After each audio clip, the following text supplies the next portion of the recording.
அம்பாளை ரசித்து ரசித்து எழுதியிருக்காரு. இருந்தாலும் கடைசியாக அவரே சொல்லியிருக்காரு. நான் இந்த அபிராமி அந்தாதி படிக்கும்போது அபிராமி அன்னையோட அழகை நினச்சி இவர் ரசித்ததை நினச்சி சந்தோஷப்படுறதா, அல்லது இந்த மனுஷன் இப்படியெல்லாம் யோசிச்சிருக்காரே அப்படின்னு நினைக்கிறதா, இந்த அபிராமி பற்றரை இப்படியும் நம்ம ரசிக்க முடியுமான்னு நினச்சிருக்கேன். என்னென்னா, இவ்வளோ இந்த பாட்டில் கிட்டத்தட்ட 100 பாட்டில் 70 பாட்டுக்கு மேலே அம்பாளுடைய அழகை தான் அவர் வர்ணித்து வர்ணித்து வர்ணித்து பாடியிருப்பார். பாடிட்டு கடைசியாக ஒரு பாட்டில் சொல்லியிருப்பார்.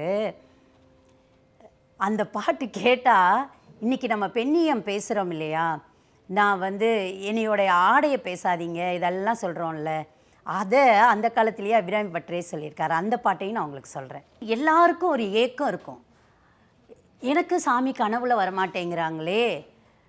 கனவுல இல்லை, நேரிலேயே வரணும் அப்படின்னா இந்த பாடலை மனப்பாடம் பண்ணி சொல்லுங்கள், உங்கள் மனசுக்குள்ளே உருவேற்றுங்க.